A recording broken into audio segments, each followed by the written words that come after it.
안녕하세요.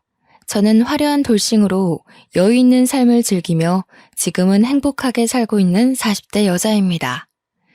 지금이야 저 혼자 잘 먹고 잘 살면 되니까 인생의 모든 것을 즐기고 있지만 불과 몇 년 전에는 저도 남들과 다름없는 며느리 중 하나였습니다. 지긋지긋한 시댁을 가차없이 버리고 나니 정말 행복하더라고요. 그래서 이렇게 사이다 같은 사연 함께 공유하고 싶어서 용기 내서 한번 글을 올려봅니다. 제 이야기를 듣고 공감해주시고 같이 화도내주시고 속 시원함까지 같이 느껴주시기를 바라봅니다. 저는 어릴 때 아버지가 돌아가셔서 홀어머니와 함께 아등바등 살았습니다. 어머니께서 그 시절에 여자 혼자 먹고 살기도 힘든데 딸까지 먹여 살려야 하니 얼마나 힘드셨겠습니까? 다행일지 모르겠지만 아버지께서 회사에서 일을 하시다가 사고로 돌아가신 거라 산재로 취급되어 보상금을 넉넉하게 받았습니다. 그래서 그 보상금으로 야금야금 두 식구가 살다가 어머니께서는 이대로는 안 되겠다 싶으셨는지 가게를 차리셨어요. 제가 대충 고등학교를 졸업할 때쯤 가게를 오픈했는데 우리 어머니라서 그런 게 아니라 정말 손맛은 기가 막히시거든요. 식당 음식이 하나같이 다 맛있으니 입소문이 또 입소문을 타고 점심때는 근처 회사 다니는 사람들이 줄을 서야 밥을 먹을 수 있을 정도로 바빴습니다. 장사가 잘 되니 가게를 확장 오픈했고 가게를 확장한 이후에도 줄이 줄어들지를 않자 2호점, 3호점까지 식당을 크게 늘려갔어요. 일일이 모든 음식을 관리하시느라 우리 어머니는 하루가 어떻게 흘러가는지 모를 정도로 바쁘셨습니다. 저는 대학을 졸업하고 이렇다 할 취업이 되지 않아서 전전긍긍하고 있었습니다. 하필이면 대학 시절 내내 만났던 첫사랑이 먼저 취업이 되고 해외로 발령을 가게 되어 헤어진 상태였습니다. 해외로 발령을 가도 연락만 잘 되면 오래오래 만날 수 있을 거라 생각했는데 어쩜 가자마자 연락이 두절되더라고요. 솔직히 저를 떼어내기 위해 술을 쓴 건 아닌가 너무 슬퍼서 잡생각도 많이 들었죠. 저는 집에서 놀고 먹으면 뭐하냐고 차라리 가게에 일하러 나오라는 어머니의 말에 바쁜 식당 일을 돕기 시작했습니다. 그래도 학교 다닐 땐 싹싹한 성격과 봐줄 만한 외모로 친구들도 많았어서 취업에 실패한 친구들 몇 명 끌고 식당에서 열심히 일을 했어요. 와, 식당 일이라는 게 보이는 게 전부가 아니더라고요. 저를 키우기 위해 이 모든 일을 새벽부터 밤늦게까지 혼자 짊어지고 온 어머니에게 존경심이 들었습니다. 제가 더 잘해야겠다 그런 생각만 가득했어요. 우리 어머니 식당은 근처 회사들 덕분에 점심시간이 제일 바빴습니다. 어김없이 제대로 쉬지도 못하고 점심시간에 주문을 받고 열심히 음식을 나르고 있었는데 물을 나르다가 그만 어떤 손님과 부딪혀 물을 쏟고 말았어요. 으아, 차가워. 저는 남자 손님의 외마디 비명에 놀라서 서둘러 주방에서 마른 수건을 가져와 손님 다리에 묻은 물을 닦아드렸습니다. 어떡하죠? 너무 죄송해요. 그냥 마시는 물이긴 한데 혹시 원하시면 제가 세탁비라도 드릴게요. 그냥 물인데 뭐 어때요? 괜찮습니다. 식당 일이 많이 바쁘신 것 같은데 일 보세요. 손님은 아주 너그럽게 저의 실수를 이해해 주셨습니다. 저는 너무 감사해서 계란말이를 서비스로 드렸어요. 저에게 고맙다고 인사를 해주시더라고요. 그 이후에도 그 남자 손님은 저희 식당에 매일 찾아왔습니다. 알고 보니 넉살이 워낙 좋은 손님이라면서 우리 어머니와도 안면이 있는 분이시더라고요. 준규? 그 사람 여기 건너편에 있는 회사 직원이야. 거기가 무슨 건축 부자재 다루는 회사라고 하던데. 저는 그냥 그렇구나 했습니다. 제가 물을 쏟는 실수를 하긴 했지만 그거 말고는 전혀 접점도 없었고 그닥 관심이 가는 타입은 아니었어요. 게다가 저는 첫사랑과 헤어진 일에 대한 충격이 아직 가시지 않은 상태였죠. 취업 걱정도 해야 하는데 어머니 식당에서 알바비를 받으면서 일을 하다 보니 딱히 돈이 급하지도 않고 취업에 대한 생각이 점점 줄어들더라고요. 이래서는 안 되겠다 싶어서 바쁜 시간에만 식당 일을 도와드리고 오후 시간에는 직장인 스터디를 찾아서 공부를 시작했습니다. 물론 저는 직장인까지는 아니었지만 직장인들과 스터디를 하게 되면 그래도 취업에 대한 팁을 좀 얻지 않을까 싶어서였어요. 그런데 그 모임에서 제가 물을 엎질렀던 준규 씨를 다시 만날 수 있었습니다. 알고 보니 그 스터디에서 꽤 오랜 시간 공부를 했다더라고요. 저는 준규 씨 덕분에 모임에도 잘 적응할 수 있었고 자격증 시험에 대한 갖은 정보도 얻을 수 있었습니다. 준규 씨는 제게 나중에 한턱 쏘라고 했죠. 그렇게 스터디가 끝나고 제 취업 준비에 발벗고 나서주는 준규 씨와 몇 번 따로 만나 밥을 먹게 되었고 자연스럽게 데이트를 시작했습니다. 보고 싶었던 전시회도 보러 가고 취미생활이 서로 비슷해서 영화도 자주 보고 그랬어요. 첫사랑과 헤어졌다는 아픔이 오래 남긴 했지만 적극적으로 저에게 구애를 하는 준규 씨에게 마음이 살살 기울었습니다. 저희 어머니도 자고로 양복 입고 출근하는 회사원이 가장 좋은 거라면서 저와 준규 씨를 응원해 주었고요. 그래서 우리는 결국 사귀게 되었고 알콩달콩한 연애를 6개월 정도 했습니다.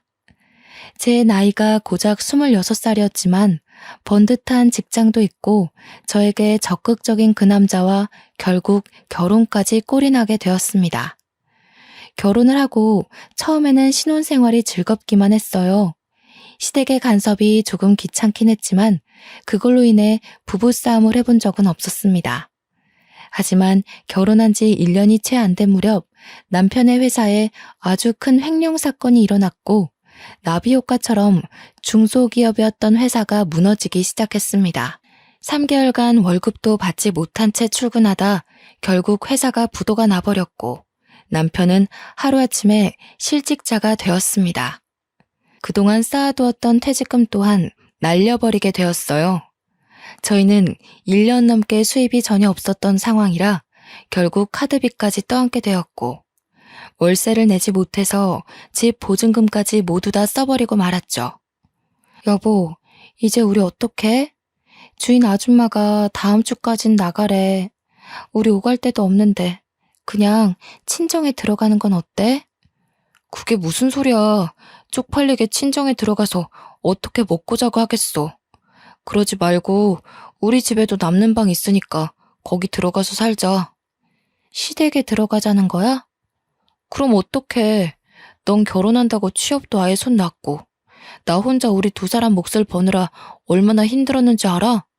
나도 우리 부모님 품에서 좀 쉬자. 내가 언제 맨날 놀기만 했어? 우리 엄마 식당 일 도와드리고 했지. 그러지 말고 우리 엄마 식당 하나 받아서 운영하는 건 어때? 월 수익이 꽤 되는데. 내가 여태 양복 입고 출퇴근한다고 얼마나 우리 부모님께서 뿌듯해 하셨는데 내가 지금 고무장갑 끼고 식당 일하게 생겼어? 넌 그렇게 생각이 없어? 내가 그러려고 4년제 대학 나와서 자격증까지 줄줄이 딴 줄 알아? 남편은 쪽팔리다는 이유로 저희 어머니 식당에서 절대 일할 수 없다고 고집을 피웠어요. 저는 직업에 귀천이 없다는데 우리 어머니를 그렇게 하등하게 생각했다는 사실에 너무나도 큰 충격을 받았습니다. 더불어 식당 일이 쪽팔리다고 말하는 남편에게도 너무나도 실망했고요. 하지만 정신 못 차리고 사업을 시작해볼까 한다면서 이곳저곳 기웃거리는 남편을 보니 친정에 들어가면 엄마가 많이 걱정하실 것 같더라고요. 그래서 어쩔 수 없이 남편 따라 시댁에 들어가게 되었습니다. 그 짧은 결혼 생활 동안에도 끊임없이 제게 잔소리를 하던 시어머니였는데 맨날 붙어 살면 얼마나 더 심하려나 걱정도 되었어요. 하지만 친정어머니가 걱정하는 게 더 싫었기 때문에 애써 씩씩하게 시댁에 들어가게 되었다고 말했습니다. 아니, 아무리 그래도 친정에 사는 게 좋지 않겠니? 나랑 같이 식당 운영하고 이 식당 물려도 받고 하면 노후 걱정은 없을 텐데. 우리 시어머니 나한테 되게 잘해주시는 거 알잖아. 아무래도 준규 씨도 시댁에 있는 게 덜 눈치 보일 거고. 회사 실직하고 마음이 많이 불편하고 그런가 봐. 이해는 한다만, 그래, 우리 사위가 워낙 싹싹하고 너한테도 잘하니까 내가 믿어야지. 시댁에서는 우리 어머니를 어떻게 보는지 모르겠지만 우리 어머니는 시댁을 아주 높이 평가하시는 분이었어요. 직장을 잃은 사위가 혹여라도 주눅이 들까 더 알뜰히 챙기기도 하셨고요. 저는 어머니의 마음에 빚이라도 지는 것 같은 기분이 들어서 죄송스러웠지만 내색하지 않았습니다. 시댁으로 합가를 하고 얼마 지나지 않아서 시어머니께서 아침마다 저를 불러내기 시작하셨습니다. 예, 아침밥 차리지 않고 뭐하니? 어제 준규 씨가 늦게까지 술을 마셔서 아침은 안 먹을 것 같아서요. 이따 점심에 콩나물 해장국 끓이려고요. 이게 무슨 말 같지도 않은 소리야? 준규 입만 입이니? 우리는 아침도 먹지 말란 소리야? 저는 솔직히 좀 당황스러웠습니다. 제가 시부모님 아침상까지 차려야 하는 거였을까요? 저도 오전 내내 늦잠을 자고 싶었는데 6시부터 깨워서 아침상을 차리라고 하니 너무 피곤하더라고요. 하지만 제 상을 꼭 받아야겠다고 말씀하셔서 어쩔 수 없이 아침상을 차리기 시작했습니다. 달그락거리는 소리가 시끄러웠는지 저보다 2살 어린 신우가 방에서 나와 빽 소리를 지르더라고요. 아니, 아침부터 왜 이렇게 시끄러워? 지금 밥 차리는 거 사방팔방 소문내는 거야? 신우는 참 버릇이 없었어요. 아무리 그래도 제가 손윗사람인데 존댓말까지 바라지도 않아요. 그치만 적어도 말은 예쁘게 해야 하지 않겠어요? 앞뒤가 없는 사람처럼 제게 막말을 쏟아내는 부류 중 하나였죠. 나도 밥 먹게 수저 놔줘. 아니, 근데 무슨 반찬이 나물밖에 없어? 순 야채 투성이네. 아, 밥맛 떨어져. 엄마, 나 그냥 안 먹을래. 반찬을 쓱 훑어보더니 반찬이 이게 뭐냐면서 저에게 핀잔을 주고는 화장실로 쏙 들어가 버리더라고요. 아침부터 저는 먹지도 않을 상을 차리는 것도 하나는데 반찬 투정까지 하니까 기분이 확 나빠졌습니다. 한바탕 아침 전쟁을 치르고 나서 방에 들어가 쪽잠에 들었는데 남편이 저를 깨우더라고요. 비몽사몽으로 일어나서 쳐다보니 저보고 해장국을 끓이라고 했어요. 저는 자다 말고 다시 나와 해장국을 끓여서 대접해 주었습니다. 그래도 내 남편인데 어떻게 하겠어요? 나 오늘 사업 같이 할 동업자 만날 거야. 사업에 대한 계획 접은 거 아니었어요? 접긴 뭘 접어. 그러면 평생 여기서 우리 부모님한테 손 벌리면서 살 거야? 그러지 말고 우리 엄마 가게 물려받자니까. 내가 고작 식당 일 일하려고 지금까지 쎄빠지게 공부한 줄 알아? 자꾸 그렇게 못 배운 티 내지 말고 당신도 돈 벌 생각해. 해장국을 후루룩 들이키더니 나갈 준비를 하는 남편을 보면서 서운했습니다.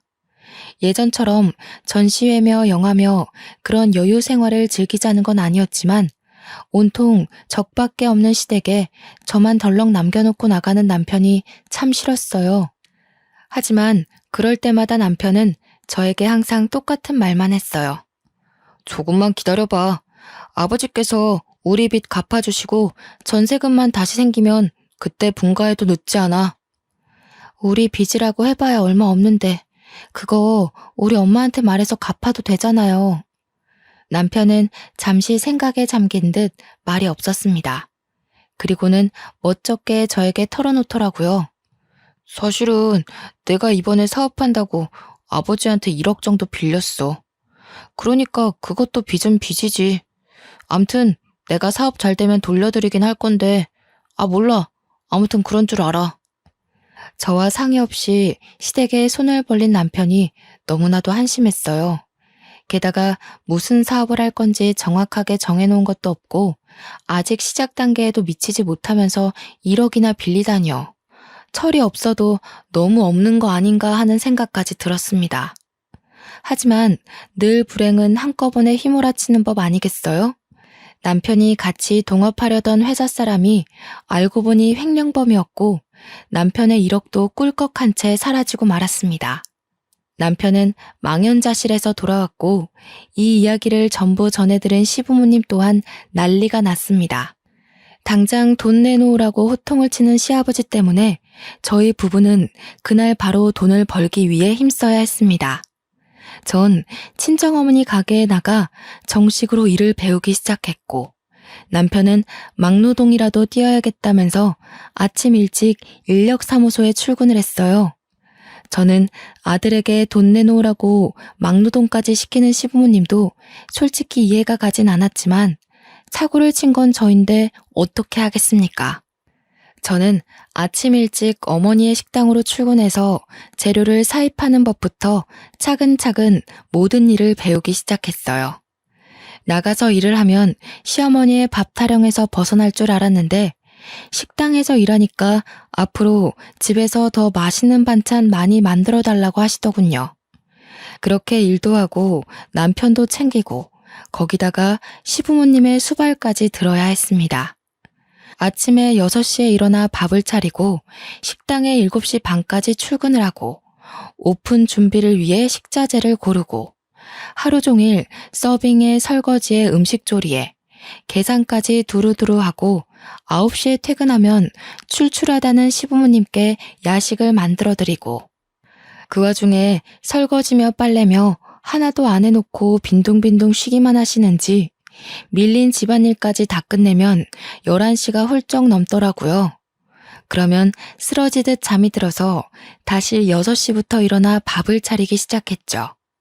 다행히도 식당 일이 잘 되어서 주말에는 쉬겠다고 어머니께서 공표를 해놓으신 부분이라 월요일부터 금요일까지만 열심히 일하면 됐어요. 하지만 주말이라고 시댁살이 또한 휴가를 낼 수 있는 게 아니었습니다. 주말에도 아침부터 아침상을 차리고 집 청소기 싹 한번 돌리고 걸레질까지 하고 나면 점심시간이라 점심을 차리고 점심 먹고 난 뒤 설거지하고 빨래하고 쓰레기 버리고 나면 또 저녁 시간이고 쳇바퀴에 갇혀버린 쥐처럼 그렇게 쉴 새 없이 일했습니다. 신우는 정말 자기 속옷 하나 빨지 않는 그런 사람이었어요. 그런 주제에 시어머니보다 더 저에게 일을 시키고 싶어서 안달이 난 사람처럼 굴었습니다. 얼마나 어이가 없었는지. 아니, 내가 분명히 이 옷 비싼 거라고 손빨래 해달라고 했잖아. 이거 어떡할 거야? 레이스가 다 너덜너덜. 이거 비싼 거라고. 그럼 신우이가 직접 빨지 그랬어요. 이런 일까지 제가 해야 되나요? 저는 이 집 식구지 일하러 온 아줌마가 아니에요. 어머나, 무서워라. 지금 나한테 눈 부릅뜨고 말하는 거야? 우리 엄마한테 다 이른다. 일러요. 누군 엄마 없는 줄 아나. 나도 우리 엄마한테 다 이러면 되지. 참나? 그래서 내 옷 어떻게 할 건데? 그걸 왜 나한테 그러냐고요. 앞으로 신우 건 신우가 알아서 빨아요. 그거 하나 제대로 못해서 어디 시집이라도 가겠어요? 직접 해요. 이게 어디서 말대답이야? 내가 뭘 제대로 못한다고 난리셔?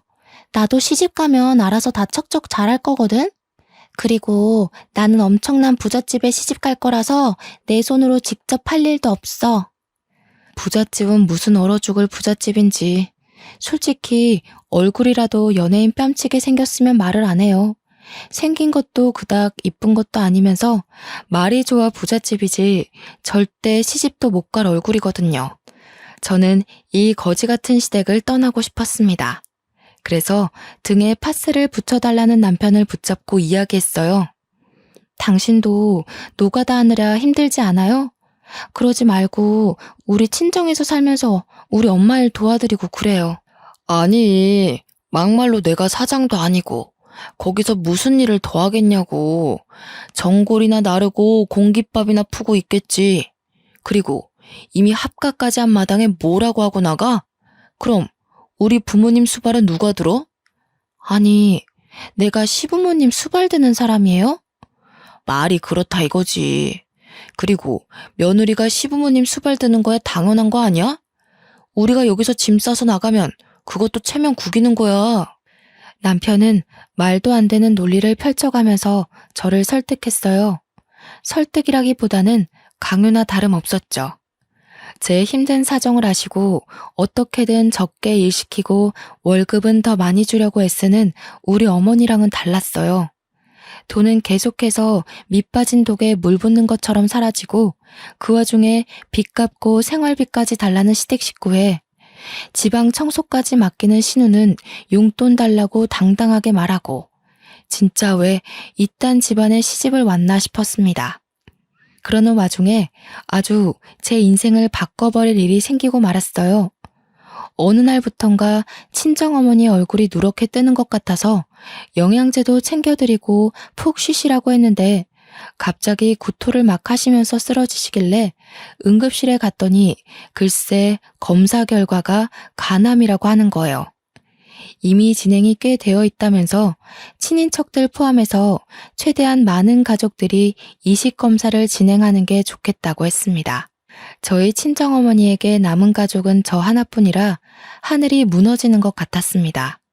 하지만 저는 저 혼자라도 이식 적합 검사를 받겠다고 했고 적합 판정이 나오면 무슨 일이 있어도 수술을 하겠다고 마음을 먹었습니다.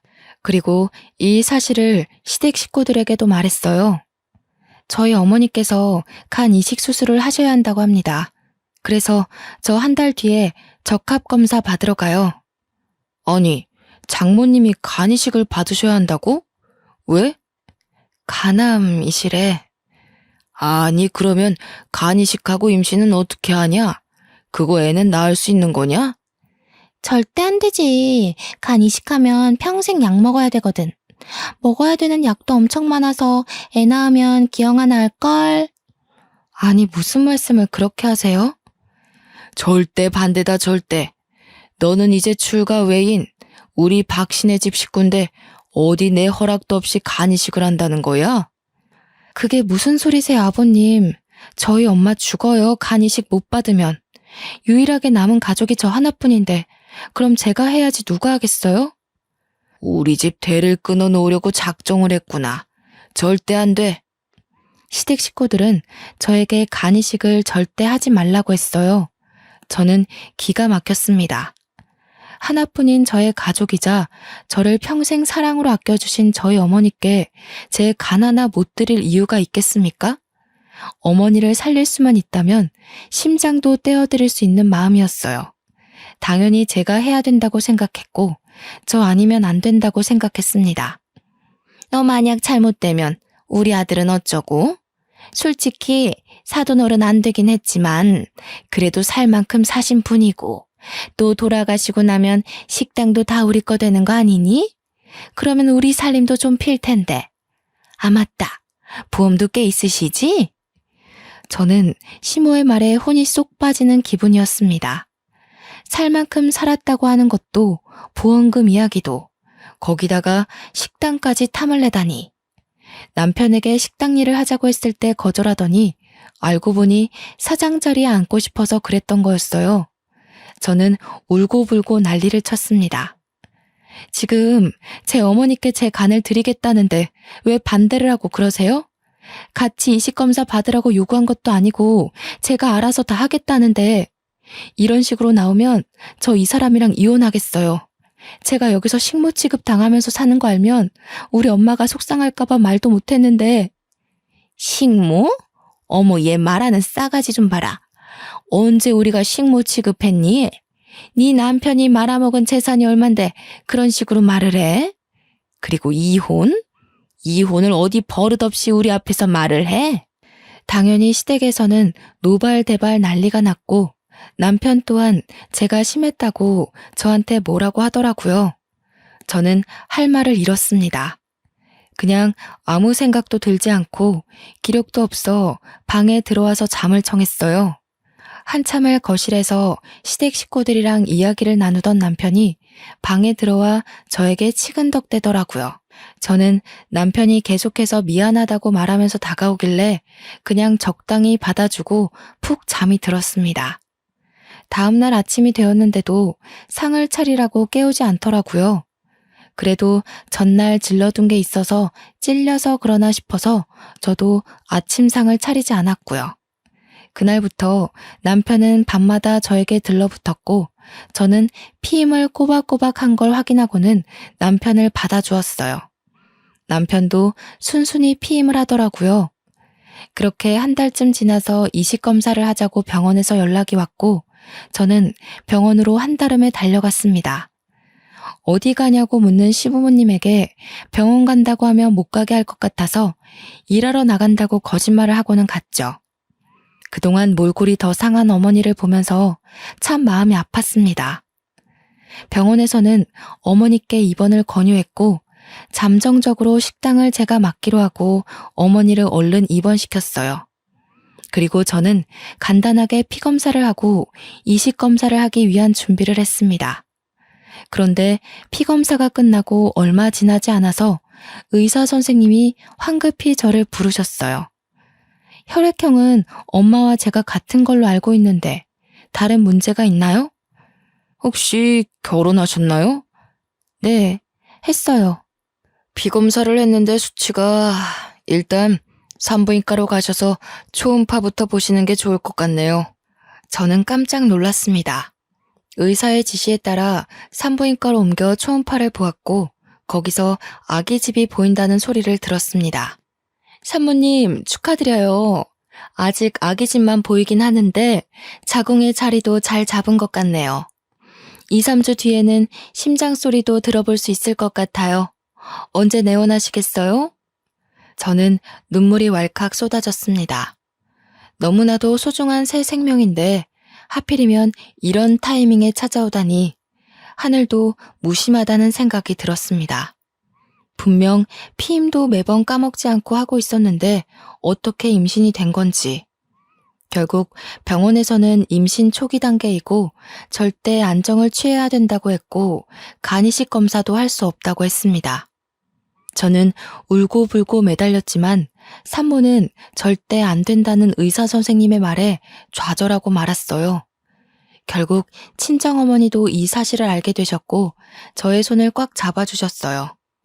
새 생명을 잉태하다니 정말 장하다 내 딸. 나는 앞으로 얼마 못 살 운명이었던 거야. 우리 딸은 꼭 예쁜 아이 낳아서 좋은 것만 보게 하고 키워. 알았지? 저는 엉엉 울고 말았죠. 결국 퉁퉁 부은 눈으로 시댁에 돌아오니 가자미 눈을 하고 시어머니께서 저를 째려보시더라고요. 너 병원 가서 이식검사 받았지? 내가 혹시나 싶어서 식당 가보니까 문 닫았더라? 나쁜 기집애. 지 잘못되면 우리 아들은 어쩌라고 그런 위험한 짓을 기어코 하겠다고. 그만 좀 하세요. 소원대로 간이식 못하게 됐으니까 저 좀 냅두시라고요. 왜?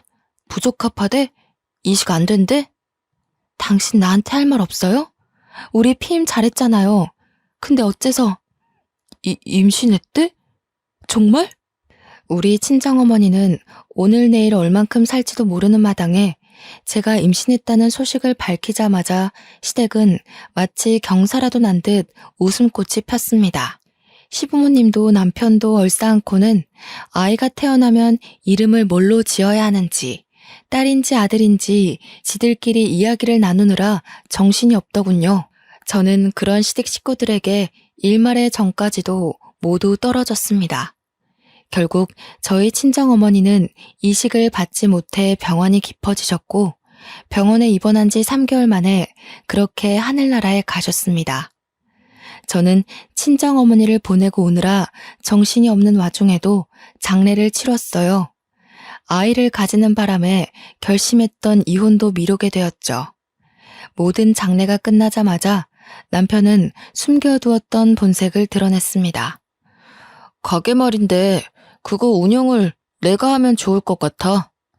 그게 무슨 소리야? 고무장갑 끼고 일 못하겠다며. 식당 일 하려고 4년제 대학 나온 거 아니라며. 왜 소리를 지르고 그래?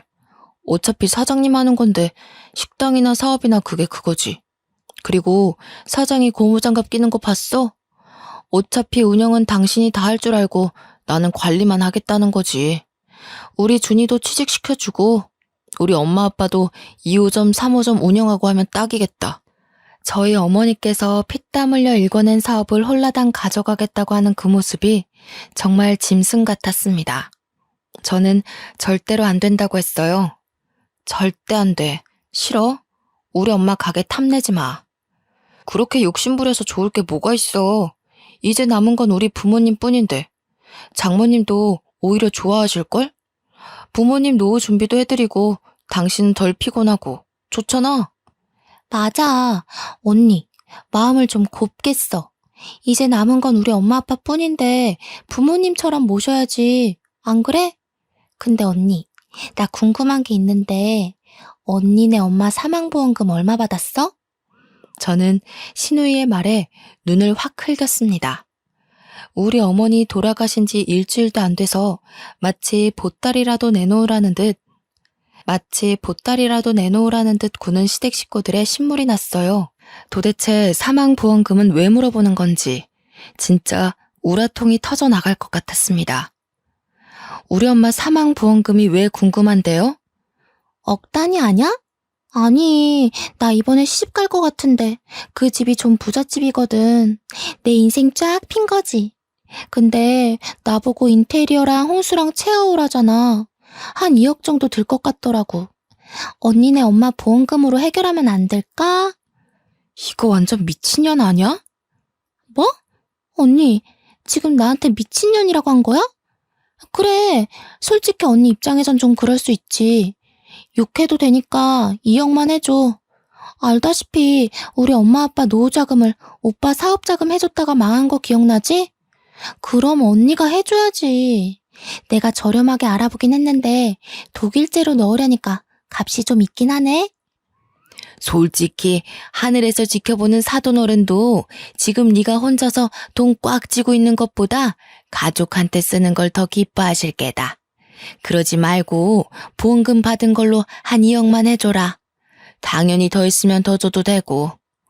저는 소리를 꽥 질렀습니다. 화병이 날 것 같아서 가슴을 퍽퍽 때리며 주저앉아 울었습니다. 한참을 울고 있는데 머리가 핑 돌면서 갑자기 어지럽더라고요. 멍하니 어지러움을 이겨내려 하고 있는데 남편의 외마디 비명이 들렸습니다. 구급차 불러! 저는 그렇게 정신을 잃고 쓰러졌습니다. 삐삐 하는 소리와 함께 슬며시 정신이 들어 눈을 떠보니 병원 천장이 보이더라고요. 죽은 건지 산 건지도 모를 정도로 정신이 없었죠. 그때 귓가에 소리들이 들려오기 시작했습니다. 남편과 시댁 식구들의 대화였어요. 저는 잠에서 깬 걸 들키지 않으려 눈을 다시 감았습니다. 진짜 그 타이밍에 애가 딱 들어서서 다행이지. 안 그랬으면 장모님 이식수술 받았겠지? 안 그래도 안 들키게 구멍 잘 뚫어놓았으니 망정이지. 아니 근데 쟤도 참 불쌍한 인생이지 뭐냐. 덕분에 우리 가족한테는 잘 됐지만. 오빠가 호구 하나 제대로 물었지 뭐. 간이식 수술해야 하는 타이밍에 딱 애가 생겨. 친정엄마 죽자마자 애도 유산되고. 저 몸으로 어떻게 식당 운영하겠어? 그러니까 차근차근 식당 뺏어오란 말이야. 그나저나 2억은 주려나? 보험금 대충 알아보니까 그 정도 나온다며? 내가 다 일일이 전화해서 알아봤지. 준이 너 부잣집에 시집가면 오빠 모른 척하면 안 돼. 알지? 걱정 말고 돈이나 잘 챙겨 놓으셔. 대화를 들으면서도 속으로 지금 듣고 있는 게 드라마가 아닌 현실이 맞나 싶었습니다. 이불 밑에서 몰래 휴대폰으로 녹음 어플을 켜서 대화도 다 녹음했어요. 이제 유산도 했겠다. 식당만 잘 인수하면 소원대로 이혼해줘야지. 안 그래도 내가 요즘 진짜 기가 막힌 여자애 하나 물었거든? 얼굴도 이쁜데 몸매도 좋아. 내가 유부남인 거 알면서도 명품백 한두 개 쥐어주니까 나한테 들러붙더라. 바람난 거 안 들키게 잘해. 괜히 책 잡혔다가 빈털털이 되는 수가 있어. 걱정 마. 쟤 전혀 눈치 못 챘어. 아직 쟤 마취 안 깬 거 같은데 우리 커피라도 마시고 오자. 나 목말라 죽겠어. 아니 무슨 유난이라고 온 가족이 다 출동해서 이러고 있어. 빨리 가자. 시댁 식구들이 모조리 다 병실을 나가고 나서야 눈을 떴습니다. 녹음 파일을 재생해보니 아주 선명하게 그들의 파렴치한 행각들이 녹음되어 있었습니다. 저는 눈물만 주룩주룩 흘렸어요. 대충 1시간쯤 지났을까 남편이 돌아왔고 제가 깨어있는 걸 보더니 유난을 떨면서 제 걱정을 하는 척 했습니다. 인스턴트 미역국까지 사왔더라고요. 안타깝게도 우리 아이는 유산됐어. 당신이 그동안 고생을 많이 했나 봐. 아이는 다시 가지면 되는 거니까 그동안 우리 몸 관리 잘하자. 알았지? 저는 그 가식에 구역질이 날 것 같았지만 꾹 참았습니다. 병원에서 퇴원을 하자마자 저는 이혼 소송 준비를 시작했어요. 제가 이혼 소송 준비하는 걸 까마득히 몰랐던 시댁 식구들은 저에게 가게 운영을 내놓으란 식으로 말했고 신우는 2억을 달라며 졸랐습니다. 저는 천천히 기다려보라는 희망 고문을 했죠. 일주일이 넘게 지나고 모든 자료를 변호사님께 넘겼고 소송 준비가 끝났다는 연락이 오자마자 저는 이혼 서류를 들이밀었습니다. 당연히 시댁 식구들은 난리가 났죠. 아니 이게 무슨 짓이야? 이혼이라니. 앞으로 우리 가족이 단단하게 뭉칠 일만 남았는데 이게 무슨 뒤통수니? 저는 아무 말 하지 않고 변호사가 집으로 올 때까지 기다렸습니다. 기다렸던 변호사님이 도착하자마자 소장을 들이밀었고 시댁 식구들은 모두 벙쪄 있었습니다. 변호사님은 소송 시작을 알리면서 위자료 지급에 대해서도 말을 했고 시댁 식구들은 모두 펄쩍 뛰었죠. 얌전한 고양이가 부뚜막에 먼저 올라간다더니 이런 식으로 뒤통수 칠 줄 몰랐네. 나 잘 되라고 2억 달라고 한 게 그렇게 억울했어? 2억이 문제가 아닙니다. 의도적으로 간이식 수술을 방해한 점, 가게 운영권을 협박으로 탈취하려고 한 점, 그리고 남편분의 외도 증거까지 있습니다. 시댁 식구들은 그제서야 오해라면서 저를 달래려고 했지만 저는 강경하게 나갔습니다. 어머니의 사망보험금으로 사둔 빌라에 미리 짐도 다 옮겨두었습니다. 변호사님의 위자료 이야기가 나오자 그제서야 꿀먹은 벙어리가 된 시댁 식구들에게 손가락으로 욕 한번 펼쳐주고 뒤를 돌았죠. 이렇게 가면 어떡해. 내 결혼 어떡하라고. 절대 안 돼. 나 이 결혼 무조건 해야 된단 말이야. 그걸 내가 왜 신경 써? 네 일은 네가 알아서 해. 잘난 너네 오빠한테 내달라고 하든가. 결국 시댁에서는 위자료 때문에 소송까지는 어려울 것 같았는지 협의 이혼으로 마무리해달라고 했습니다. 저는 어차피 이혼과 제 재산을 지키는 게 목적이었기에 2번 다시 마주칠 일 없게 해달라고 하고는 이혼 서류에 도장을 찍었습니다. 결국 혼자 가게를 3개 운영하게 되면서 저는 헤어짐의 아픔도 잊어버리고 열심히 살았습니다. 그러던 와중 전 남편은 다시 돈을 벌기 위해 노가다를 뛴다는 소식을 들었고 신우는 2억을 준비하지 못한 채 어영부영 결혼 준비를 한다는 이야기를 들었습니다. 저는 마음이 좀 가라앉으니 파렴치한 놈들에게 복수를 하고 싶다는 생각이 들었어요. 그래서 신우의 부잣집이라는 시댁에 수소문했고 결국 흥신소를 통해 정보를 얻었습니다. 만발의 준비를 하고 평일 저녁에 신우의 예비시댁에 다짜고짜 찾아갔습니다. 제가 누군지 모르는 눈치라 저도 어떻게 말을 열어야 하나 고민했지만 그간의 서름이 복받친 덕인지 신우의 예비시모 앞에서 잘잘 이야기가 나오더라고요. 저는 그간 제가 당했던 수모와 간이식을 하지 못해 어머니를 보내야 했던 일, 이혼한 일까지 모두 알려드렸습니다. 예비 시댁에서 준비하라던 2억도 제 어머니의 보험금으로 충당하려 했다고 이야기하자 예비 시댁에서는 난리가 났어요. 신우의 예비 시모는 제 손을 꼭 잡고 너무나도 고맙다고 이야기해 주었습니다. 차라도 한 잔 마시고 마음을 진정시키라고 하시기에 그제서야 소파에 앉아 집을 둘러보는데 거실 한가운데 걸린 가족 사진에 너무나도 낯이 익은 사람이 있었습니다. 바로 제 첫사랑이었어요. 때마침 퇴근을 한 건지 제 첫사랑이 집으로 들어왔습니다. 저는 너무 놀라 찻잔을 깨버렸고 첫사랑도 그 소리에 저를 보고는 놀란 눈을 했습니다. 아니, 당신이 준이랑 결혼하려던 그 남자야? 준이? 박준이? 아니, 그건 우리 동생이랑 결혼하려는 여잔데? 그건 그렇고, 당신이 어떻게 여기에 있어? 나 찾아온 거야? 아니, 이게 무슨 일이야? 둘이 아는 사이예요? 어떻게? 제 옛날 여자친구예요. 제가 중동 지역으로 파견 가면서 어쩔 수 없이 연락이 끊기게 된. 그 첫사랑이 이분이야? 왜 연락 안 했어? 내가 얼마나 기다렸는데. 그 동네에서 작은 분쟁이 일어나면서 전쟁이 발발됐어. 아무것도 준비 못하고 급하게 떠난 파견이라 인터넷도 먹통되고 휴대폰도 잃어버리고 연락할 방법이 없었어. 나중에 연락하려고 하니 연락처도 바뀌고 지인들에게 수소문해보니까 너 벌써 남자친구가 생겼다고 하길래 포기했지. 저는 그제서야 오해가 풀렸습니다. 시간이 늦어 연락처만 교환을 하고 어색한 인사를 나누고 헤어졌죠. 하지만 애틋하게 어쩔 수 없는 이별을 했던 사이였던 터라 다시 불같은 사랑을 하기까지 시간이 오래 걸리지 않았습니다. 정말 꼬박 한 달을 매일같이 만나고 오해를 풀고 하다 보니 자연스럽게 예전 같은 모습으로 만나게 되었습니다. 나는 지금 우리가 이러고 있는 시간이 너무 아까워. 결혼하자. 저는 결국 첫사랑의 마음을 받아주었습니다.